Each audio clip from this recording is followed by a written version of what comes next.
Assalamualaikum warahmatullahi wabarakatuh. Halo teman-teman semua, kembali lagi dengan saya Dewi Matul Munif, NPM 19103030050. Saya dari kelas IPA 1, S1 Pendidikan IPA Universitas Tidar. Nah, di sini saya akan mempresentasikan hasil praktikum mandiri biodiversitas yang saya susun. Judulnya adalah Keanekaragaman Hayati pada Buah Mangga.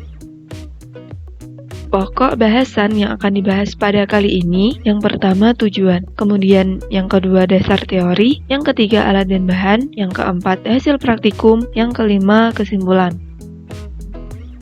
Tujuan dari praktikum ini yang pertama mendeskripsikan karakter morfologi buah, yang kedua mengidentifikasikan keanekaragaman hayati buah berdasarkan karakter morfologinya.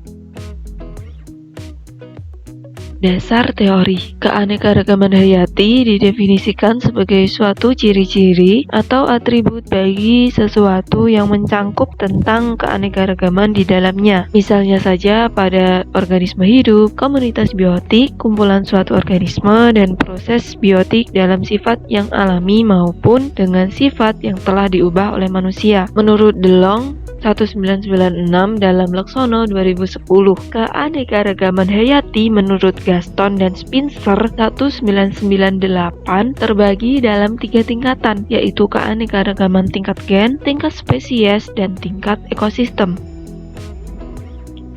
Keanekaragaman hayati tingkat gen diartikan sebagai jumlah dari total informasi genetik pada suatu individu dalam spesies atau populasi tertentu, bisa pada tumbuhan, hewan, maupun mikroorganisme. Keanekaragaman tingkat spesies diartikan sebagai keanekaragaman pada suatu organisme biotik atau organisme hidup di suatu tempat, habitat, atau dalam komunitas. Keanekaragaman tingkat ekosistem diartikan sebagai keanekaragaman yang terjadi dalam suatu habitat, komunitas biotik, dan juga dalam proses ekologi pada biosfer atau lautan. Keanekaragaman dapat terjadi karena beberapa faktor. Di antaranya adalah karena faktor alami atau genetik yang sifatnya itu terhadap morfologi suatu individu lebih relatif konstan. Dan ada juga faktor dari luar yang pengaruhnya terhadap morfologi individu itu lebih relatif stabil. Lingkungan atau faktor eksternal memiliki pengaruh yang bisa mempengaruhi fenotip suatu individu. Fenotip suatu individu diartikan sebagai hasil dari interaksi antara faktor genotip dengan faktor lingkungannya, menurut Henuhili 2003. Alat dan bahan yang digunakan. Yang pertama, berbagai jenis mangga. Saya menggunakan mangga Indramayu, mangga Darmayu, dan mangga Budiraja. Teman-teman bisa menggunakan mangga jenis lain yang tersedia di lingkungan sekitar. Kemudian yang kedua, menggunakan pisau. Yang ketiga, nampan. Yang keempat, loop bersifat opsional. Dan yang terakhir, alat tulis. Hasil praktikum. Yang pertama, jenis mangga Indramayu, warna kulit buahnya itu hijau muda, aromanya sedikit harum, bentuk buahnya bulat, tekstur kulit buahnya halus, warna daging buahnya itu kuning, rasa daging buahnya sedikit asam. Ini adalah penampakan jenis mangga Indramayu. Ini adalah daging buah dari mangga Indramayu. Ini penampakan daging buahnya bisa kita lihat lebih ke arah warna kuning.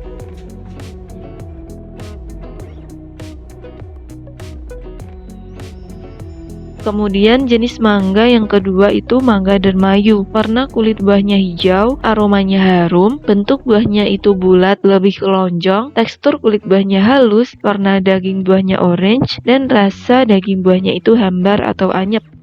Ini penampakan jenis mangga Darmayu.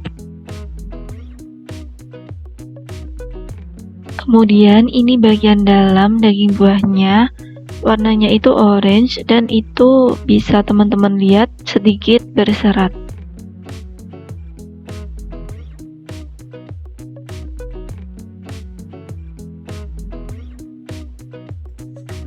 Jenis mangga yang ketiga adalah mangga Budiraja. Warna kulitnya itu hijau kekuningan, aromanya sangat harum, bentuk buahnya oval, tekstur kulit buahnya halus, warna daging buahnya itu orange pekat, dan rasa daging buahnya manis. Ini penampakan dari jenis mangga Budiraja.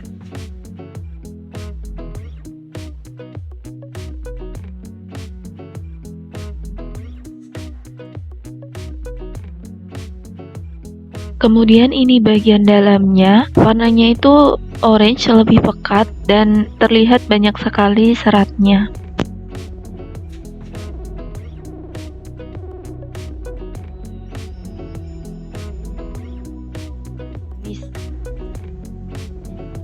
Kesimpulannya, mangga atau Magnifera indica termasuk dalam keanekaragaman hayati tingkat genetik karena ketiganya itu masih dalam satu spesies yang sama dan antar varietas yang disilangkan bisa menghasilkan individu baru yang fertil. Artinya, individu baru ini bisa dikembangbiakan lagi. Ketika antar mangga yang diamati itu memiliki ciri fisik yang berbeda secara kasat mata, hal tersebut bisa saja terjadi dan peristiwa ini bisa terjadi karena faktor lingkungan sebagai salah satu wujud dari adaptasi tumbuhan tersebut. Anakan atau buah baru yang dihasilkan bisa sama dengan induknya ataupun berbeda tergantung pada gen dominan yang terbentuk, di mana akan mempengaruhi juga rasa dari buahnya.